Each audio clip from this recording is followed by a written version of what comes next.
오늘 말씀은 시편 23편 1절부터 6절까지입니다. 여호와는 나의 목자시니 내게 부족함이 없으리로다. 그가 나를 푸른 풀밭에 누이시며 쉴만한 물가로 인도하시는도다. 내 영혼을 소생시키시고 자기 이름을 위하여 의의 길로 인도하시는도다. 내가 사망의 음침한 골짜기로 다닐지라도 해를 두려워하지 않을 것은 주께서 나와 함께 하심이라. 주의 지팡이와 막대기가 나를 안위하시나이다. 주께서 내 원수의 목전에서 내게 상을 차려주시고 기름을 내 머리에 부으셨으니 내 잔이 넘치나이다. 내 평생의 선하심과 인자하심이 반드시 나를 따르리니 내가 여호와의 집에 영원히 살리로다. 아멘. 시편 23편은 다윗의 시입니다. 다윗은 양을 치는 목동이었었죠. 양을 돌보는 목자의 생활을 오래 하다 보니 하나님을 생각할 때 목자와 양의 관계가 떠오른 거예요. 하나님은 목자이시고 나는 양이구나. 1절에 보면 여호와는 나의 목자시니 라고 고백을 하고 있습니다. 다윗은 여호와가 자기의 목자라는 사실을 믿으며 살았어요. 이 세상에는 변하는 것이 있고 변하지 않는 진리가 있습니다. 변하지 않는 것 중 하나는 부모와 자식 간의 관계죠. 아무리 자식이 못났어도 또 아무리 부모가 못났어도 아무리 아니라고 해도 이 관계는 절대로 변하지 않습니다. 어떤 분이 어렸을 때 동네 아저씨가 장난으로 이런 말을 했다고 해요. 니네 엄마 진짜 엄마 아니야. 너 다리 밑에서 주워왔어. 이런 말을 했다고 합니다. 처음 들을 때는 대수롭지 않게 들었는데 볼 때마다 그런 말을 하니까 조금씩 의심이 생기더라는 거예요. 형제들 중에서 자기만 혼냈던 일, 이런 일들이 막 떠오르면서 그 아저씨 말이 맞구나 생각을 하고 집을 나갔다고 합니다. 아들이 의심을 한다고 해서 또 집을 나간다고 해서 그 관계가 변하는 건 아닙니다. 하나님이 나의 목자라는 사실이 이런 거예요. 한 번 양이면 평생 양입니다. 한 번 하나님의 자녀이면 끝까지 하나님의 자녀인 거예요. 양이 의심할 수도 있죠. 말을 안 들을 수도 있습니다. 그러나 그런 거와는 전혀 상관없이 하나님은 나의 목자이시고 나는 하나님의 양입니다. 자기 자신을 보면 아닌 것 같을 때가 있죠. 맨날 내가 교회 다니는데 변하는 게 없어. 믿는다 하면서도 안 믿는 사람들이랑 별 다른 게 없어. 그럴 때 내 안에서 소리가 들립니다. 너는 아니야. 너 열심히 기도도 안 하고 봉사도 안 하잖아. 너 하나님의 자녀 아니야. 이런 생각들이 들 때가 있죠.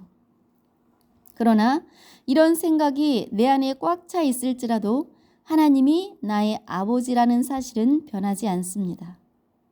옆집 아저씨가 수백 번을 네 엄마 진짜 엄마 아니야 라고 말한다 해도 엄마와 아들과의 관계는 달라지지 않습니다.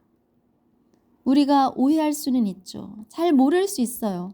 그러나 한 번 맺어진 부모 자식 관계가 변함이 없듯이 하나님이 한 번 자녀로 인정한 사람은 그 관계가 절대 변하지 않습니다.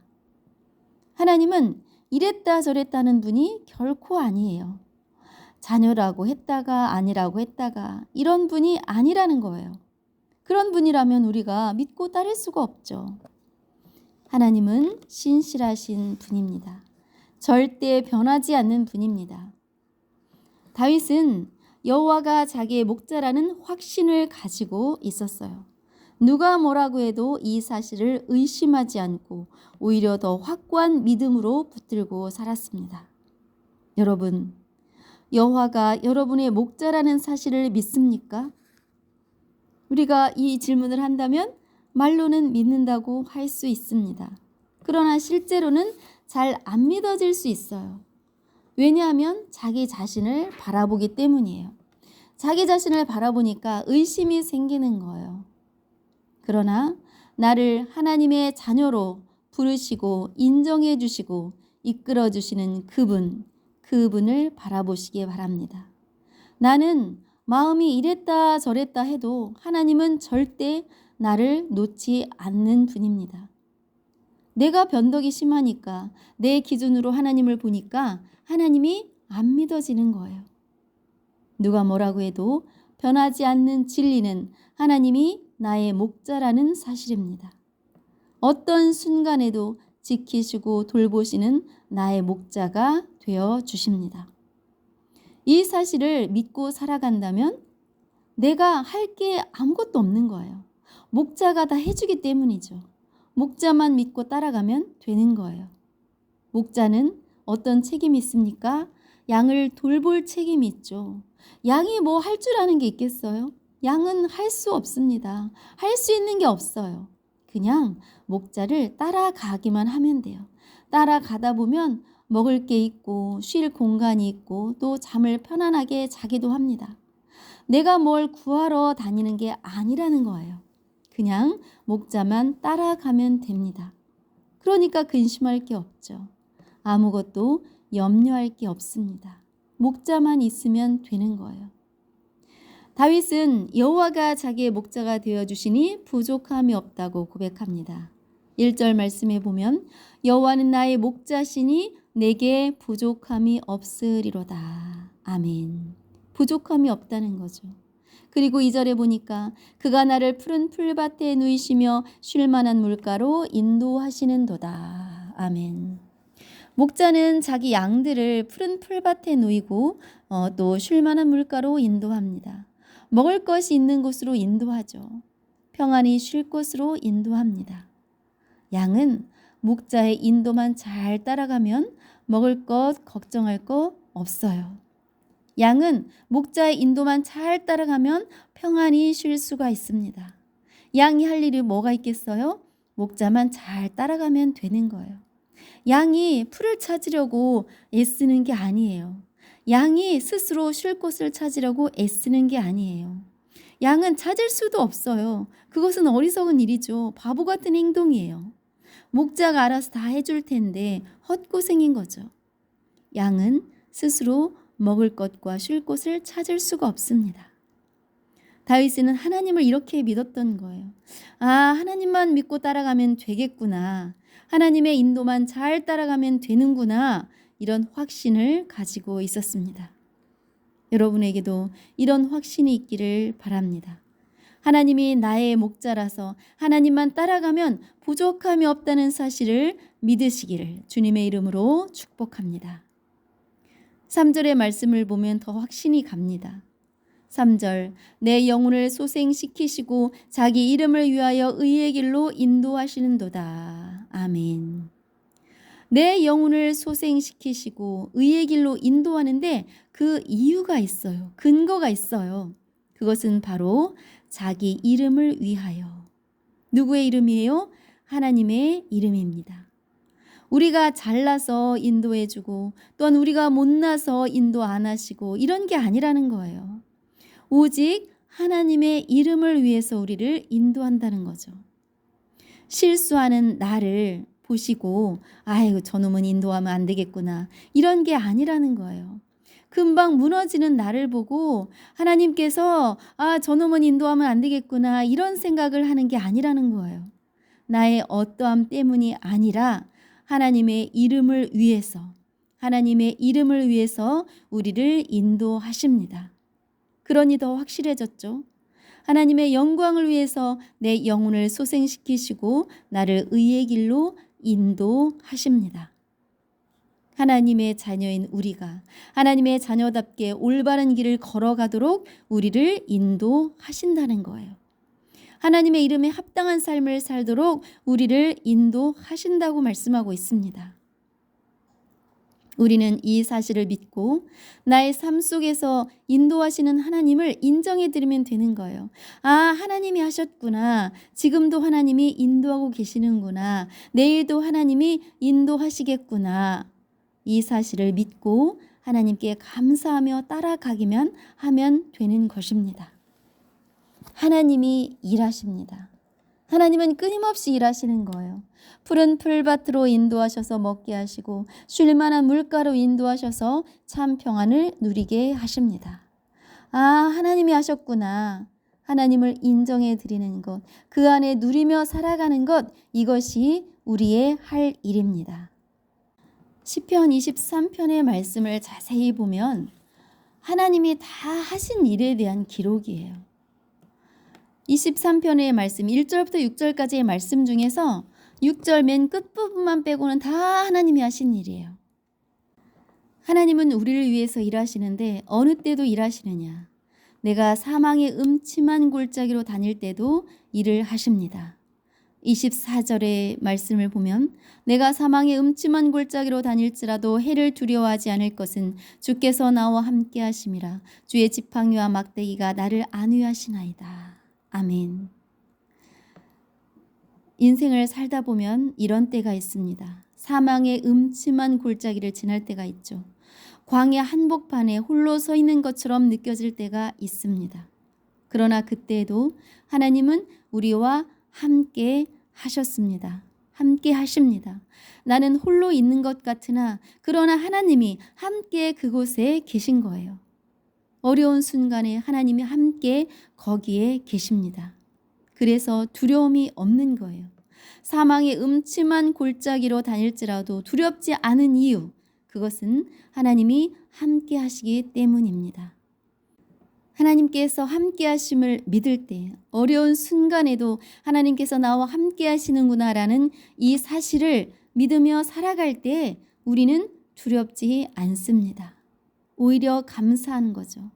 아무리 무서운 상황이 있어도 어린아이는 엄마의 품에 안기면 두렵지 않습니다. 왜냐하면 엄마의 품이 안전하다고 믿기 때문이에요. 하나님의 품은 안전합니다. 그 품 안에 있다는 사실을 믿을 때 두렵지 않은 거예요. 품 안에 있기는 있어요. 그런데 믿음이 없어서 그것을 못 보는 거예요. 그러면 불안하고 두렵고 염려가 찾아오죠. 저와 여러분은 목자이신 하나님 품 안에 있습니다.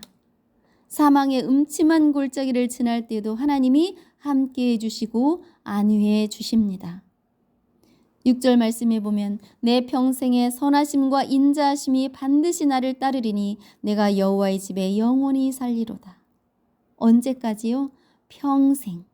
내가 살아가는 모든 시간 속에서 하나님은 나와 함께 해주십니다. 내 평생에. 여러분, 어느 누가 평생토록 여러분을 지켜줄 수 있습니까? 아무도 없습니다. 부모도 못합니다. 부부지간에도 못합니다. 오직 하나님 한 분만이 우리를 평생토록 지켜주시고 인도해 주십니다.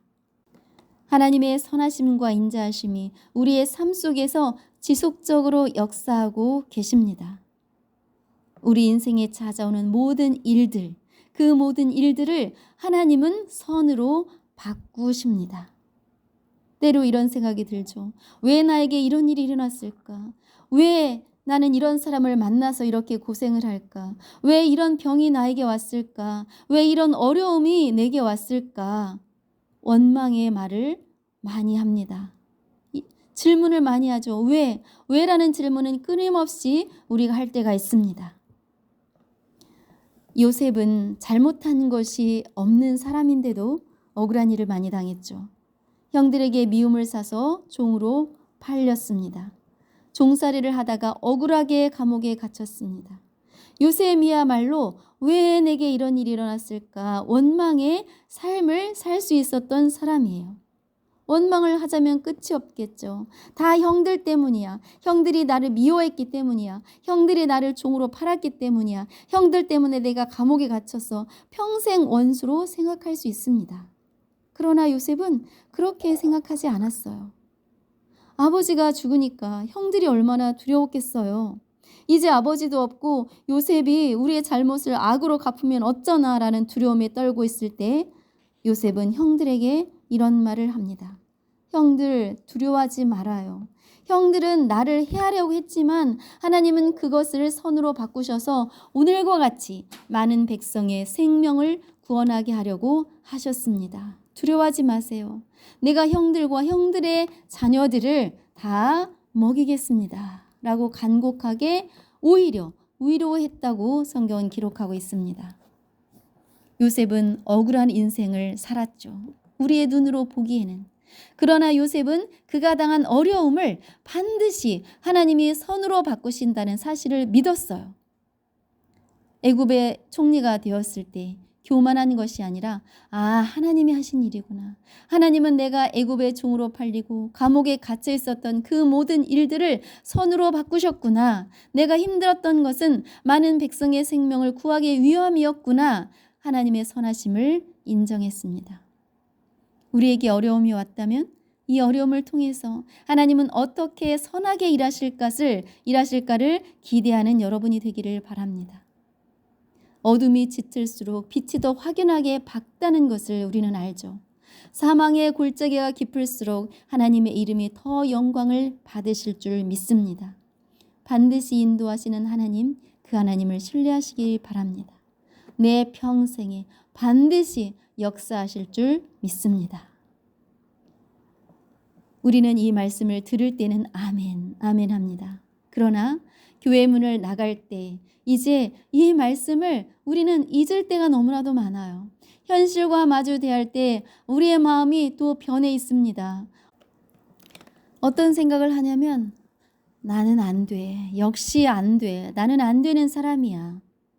이렇게 그 상황 앞에서 포기를 해버립니다. 여러분, 훈련이 필요해요. 운동선수들이 얼마나 훈련을 많이 합니까? 밥 먹고 자는 일 외에는 훈련을 하죠. 그래서 그 어려운 올림픽에 나가서도 그 훈련한 대로 경기를 합니다. 훈련을 많이 한 만큼 승리의 확률이 높죠. 우리도 훈련을 해야 합니다. 평상시에 훈련을 해 두어야 하는 거예요. 올림픽에 나가는 사람이 올림픽 나가서 연습하는 사람은 없잖아요. 그 올림픽을 대비해서 훈련을 합니다. 얼마나 많은 반복을 하겠어요. 우리도 훈련이 필요합니다. 내 생각, 내 의지로 지금까지 살아왔잖아요. 오늘 이 말씀을 듣고 그래, 모든 일들은 하나님이 하신 거야. 나의 과거의 일도 현재의 일도 미래의 일도 이 어려움을 하나님이 선으로 바꾸실 거야. 지금 이 자리에서는 그렇게 생각을 해도 삶의 현장에서는 안 됩니다. 왜냐하면 말씀의 훈련이 없기 때문이에요. 믿음은 감정이 아니에요. 매 순간에 우리가 말씀을 근거로 결단하고 선택을 해야 합니다. 하나님이 나의 목자라는 사실을 나 자신에게 지속적으로 말해줘야 합니다. 이것이 하나님의 말씀이죠. 하나님이 나에게 하시는 말씀을 내가 잊고 살아가니까 힘이 없는 삶을 사는 거예요. 그래서 반복적으로 나에게 말해줘야 합니다. 우리의 삶 속에서 끊임없이 절망과 낙심이 밀려오고 어둠이 밀려와도 하나님의 말씀을 나에게 들려주는 거예요. 아니야, 하나님이 나의 목자이시고 나는 부족함이 없어. 여호와는 나의 목자이시니 내게 부족함이 없으리로다. 주님이 나와 함께 하시오. 그러니 두려워할 필요가 없어. 라고 우리는 말씀을 내 안에 다시금 반복해서 들려줌으로 이제 믿음을 선택하는 것입니다. 우리는 이미 승리한 싸움을 싸우고 있다는 사실을 늘 기억해야 돼요. 예수님께서 죽으셨지만 다시 살아나셨죠? 나의 죄를 담당하시려고 죽으셨지만 예수님은 의로우신 분이기 때문에 다시 살아나셨습니다. 사단은 예수님을 죽이기만 하면 끝나는 줄 알았지만 부활하셔서 지금까지 앞으로도 계속 믿는 자 안에서 역사하십니다. 우리 안에서 승리하신 예수 그리스도가 계시다는 사실을 여러분은 늘 기억하시기 바랍니다. 이런 이야기 제가 많이 했죠. 올림픽에 나가서 우리나라가 이긴 게임을 다시 보는 거와 같다. 이미 이긴 게임을 보는 거예요. 이겼는데 어느 순간 상대방이 골을 넣거나 상대방이 이길 것 같은 그런 순간에 마음이 졸여지기는 합니다. 그러나 이긴 것을 알고 보니까 마음이 평안한 거예요. 기쁜 마음으로 즐기면서 보는 거예요. 우리의 인생이 그렇습니다. 사단이 너는 안 돼라고 말할 때 아니야, 나는 이미 승리했어. 예수님이 승리하셨어. 그 예수님이 내 안에 계셔 라고 선포하는 거예요. 여호와는 나의 목자이시여. 그래서 나는 부족함이 없어. 나의 이 시련을 하나님이 반드시 선으로 바꾸실 거야. 이런 확신으로 나의 삶을 대할 때 하나님은 원수의 눈앞에서 우리에게 승리의 상을 차려주십니다.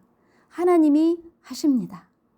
오늘의 말씀을 1절부터 6절까지 쭉 보면 하나님이 다 하셨고 내가 할 일은 마지막 절에 마지막 부분, 내가 여호와의 집에 영원히 살리로다. 이것만 하면 됩니다. 여호와의 집에 사는 것, 말씀으로 승리하는 것, 그래서 평강을 누리는 것, 내 생각이 아니라 하나님의 생각으로 사는 것, 어떠한 상황에서도 여호와는 나의 목자이시여. 그래서 나는 부족함이 없어. 사망의 음침한 골짜기를 지나는 것은 선으로 바꾸시는 하나님을 경험하기 위함이야. 이렇게 믿음으로 대할 때 우리는 여호와의 집에 살 수 있는 것입니다. 평상시에 말씀으로 나를 훈련시킬 때 사단 앞에서 넘어지는 것이 아니라 승리로서 그 사단의 눈앞에서 우리는 하나님이 차리시는 상을 경험하게 됩니다. 내 머리에 기름을 부으시는, 나를 존귀하게 여기시는 하나님의 은혜를 경험하게 되는 것입니다. 여러분, 삶의 순간순간마다 하나님이 나의 목자이셔 라는 말씀이 떠올라서 힘이 나기를 원합니다. 여러분의 평생의 삶이 하나님의 이름을 높여드리는 여호와의 집에 사는 날들이 되기를 주님의 이름으로 축복합니다.